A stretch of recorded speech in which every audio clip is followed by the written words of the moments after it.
Sadhu Atma Swarup Das will now introduce our next speaker, His Holiness Pramukh Swamiji Maharaj.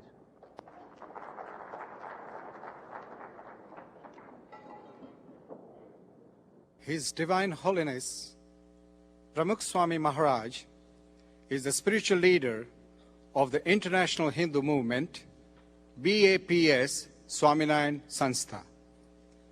He is 80 years old and yet young at heart.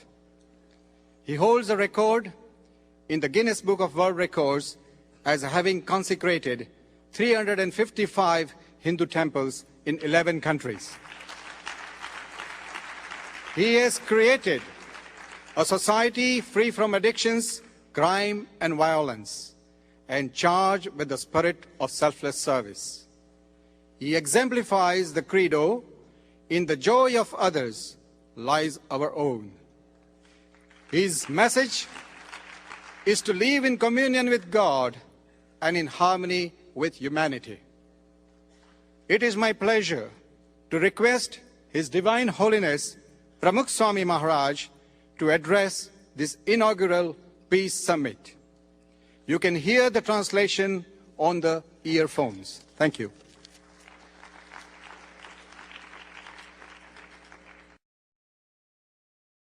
गुणातीतोऽक्षरं ब्रह्म भगवान् पुरुषोत्तमः जनो जानन् इदं सत्यं मुच्यते भवबन्धनात्। यूनोना महामंत्री परमादरणीय Shri coffee आनंद, millennium વિશ્વ શાંતિ સંસદના પ્રમુખ આદરણીય શ્રી ટેડ ટર્નર, વિશ્વ શાંતિ સંસદના મહામંત્રી આદરણીય શ્રી બાવા જૈન, આ સત્રના અધ્યક્ષ આદરણીય શ્રી ડૉક્ટર કરણસિંહ તથા વિશ્વમાંથી પધારેલા પૂજનીય સંત પુરુષો, ધર્મગુરુઓ, આયોજકો અને સંયોજકો, આજે યુનાના આંગણે આવી પહેલી ધર્મ સંસદ યોજાઈ છે ત્યારે આટલા બધા ધર્મગુરુઓના અહીં એકસાથે દર્શન કરતાં ખૂબ આનંદ થાય છે. આજના આ પ્રવર્તનની અંદર 3 પાયાના મુદ્દા આપણે સમજીશું. પહેલો મુદ્દો ધર્મગુરુઓ સાથેનો સંવાદ. બધા જ ધર્મો વચ્ચે સંવાદિતા અને સુમેળ થાય એ આજના યુગની અત્યંત મહત્ત્વની જરૂરિયાત છે.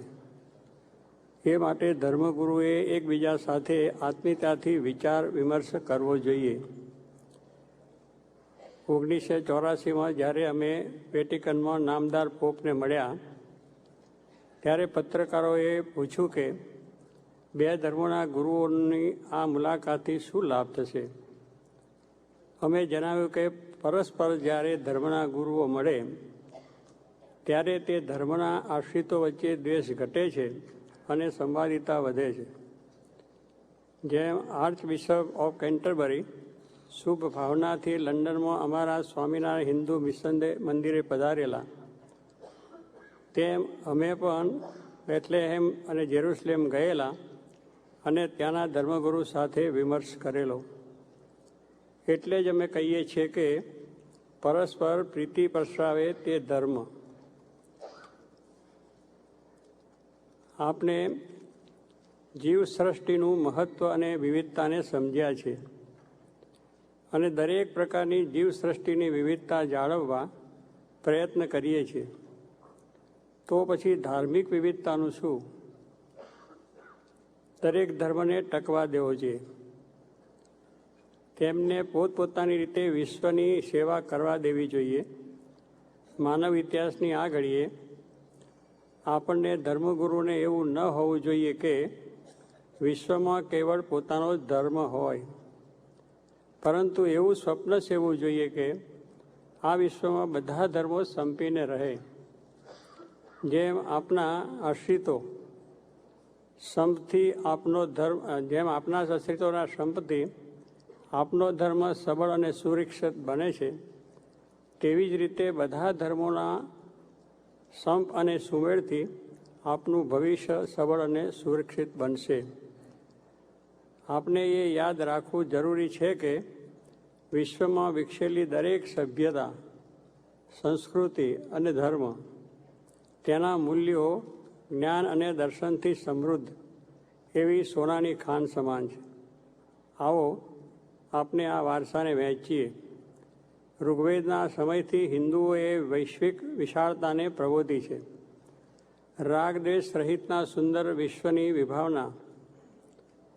દરેક દિશાઓમાંથી અમને શુભ વિચારો પ્રાપ્ત થાઓ જેવા મંત્રો મળે છે. ઉપનિષદ કહે છે કે ઈશા વાસ્યમ ઇદમ સર્વમ. દરેકમાં ભગવાનનું દિવ્ય અસ્તિત્વ છે. આ આધ્યાત્મિક એકતા આપણને સમસ્ત બ્રહ્માંડ સાથે જોડે છે. વેદો કહે છે કે અમૃતસ્ય પુત્રાહ વયમ.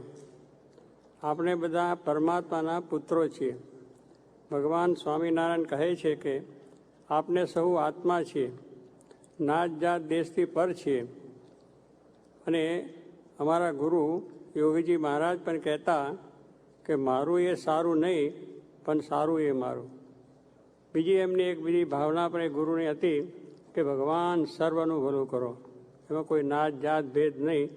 દરેક ધર્મના કોઈ પણ મનુષ્યનું સારું થાય, ભલું થાય એ હંમેશા ઈચ્છતા, અને એ રીતે પોતે એમના વર્તનમાં પણ અમને જોવા મળ્યું છે. એવી રીતે સ્વામિનારાયણ ભગવાનનો પણ એ જ આદેશ હતો અને દરેકમાં વાત હતી.